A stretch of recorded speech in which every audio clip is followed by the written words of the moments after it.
Mbak Tasya mengamati rencana ya atau wacana dari paslon nomor urut 2 nih, kita lihat ada rencana program makan siang dan susu gratis yang kalau kita lihat memang makin nyata karena ini sudah dibahas begitu ya dalam sidang kabinet di pemerintahan ini.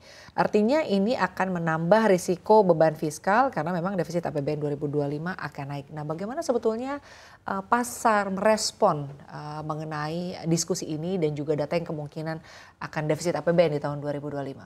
Oke, untuk defisit APBN ini sebenarnya bukan hanya karena makan gratis saja ya. Kalau saya lihat ini kan sebenarnya ada dari BBM dan juga subsidi listrik yang tidak dinaikkan. Berarti ini anggaran pemerintah kan akan meningkat gitu untuk membiayai subsidi tersebut. Dan ya memang ini cukup diperlukan ya, ini setidaknya sampai Juni kalau saya cek. Dan kalau melihat dari trennya kan saat ini memang akan ada lebaran, lalu mudik lebaran ini kan sangat membutuhkan BBM begitu dan energi ya. Jadi saya kira kebijakan dari pemerintah ini walaupun akan melebarkan defisit ya ini sudah cenderung relevan ya dengan kondisi saat ini ya. Dan kalau kita melihat defisit sendiri harusnya ini masih bisa cukup terjaga di bawah 3%. Dan kalau respon pasar bagaimana mungkin short term akan ada ya goncangan ya. Tetapi kalau kita dalam melihat ke menengah panjang ini sebenarnya cukup oke untuk menstabilkan ekonomi kita. Kemudian jadi kan nanti akan ada efek menularnya ke sektor lain ya, terutama kan sektor konsumsi begitu, apalagi mau lebaran begitu. Dan terkait dengan makan gratis ini kan juga akan menular ke sektor-sektor lainnya yang akan mengolah makanan itu sendiri, apalagi akan ada mungkin susu ataupun nanti ada kebijakan lain lah yang akan diterapkan mekanismenya bagaimana, karena ini kan masih dalam rencana ya sebenarnya.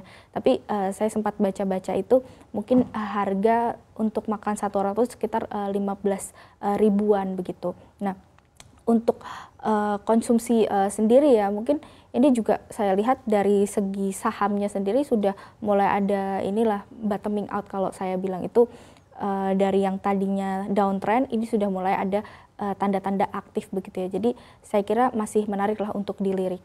Oke, baik. Dengan melebarnya defisit APBN potensi yang Anda katakan tadi ya, potensi melebarnya defisit APBN tentu mengarah juga kepada potensi kenaikan pajak dan juga kenaikan utang luar negeri untuk membiayai defisit APBN tersebut. Kalau misalnya, kalau kita perhatikan begitu ya, terkait kondisi saat ini, apakah memang nantinya juga tingkat ekspansi dari perusahaan, khususnya perusahaan yang mana juga sudah melantai di bursa kita, akan sedikit terhambat karena memang beban-bebannya bertambah di tahun 2024 bahkan di tahun-tahun mendatang? Oke, ini cukup menarik ya sebenarnya. Saya sempat berbicara juga dengan inilah di perbankan ini kan juga ini berhubungan kalau pembiayaan ya di pengusaha sendiri bagaimana mereka untuk ekspansi gitu. Mereka juga sebenarnya masih menunggu gitu terhadap pengusaha. Jika mereka ini sudah mulai ekspansi tentunya pembiayaan akan mengalir begitu ya. Nah, sekarang ini kan kalau kita berbicara ekonomi sendiri sebenarnya kan sudah firm ya bahwa di pemilu kita kali ini sudah kemungkinan besar memang satu putaran dan kita yakin juga paslon 2 melanjutkan dari kebijakan sebelumnya. Jadi seharusnya kan ekonomi kita tekanan politik kan sudah mulai mereda ya, dan ya mungkin ketidakpastian cenderung ke eksternal begitu. Jadi kalau kita menilai dari dalam negeri dan ada momentum lebaran juga harusnya pengusaha akan mulai ekspansi lagi ya, tetapi kita belum tahu ekspansinya ini seberapa besar dan ini akan menularnya kan ke pembiayaan bank juga. Nah, ini saya lihat harusnya ekonomi kita akan lebih membaik lah. Tapi kita juga harus melihat mungkin nanti suku bunga juga ya, karena suku bunga ini sangat berpengaruh begitu. Apalagi untuk saat ini kan tren higher for longer kan masih berlanjut begitu. Tapi kalau kita melihat trennya ya mungkin tidak sesuai ekspektasi kita di awal ya, kita berharap ada 6 kali penurunan The Fed itu, tapi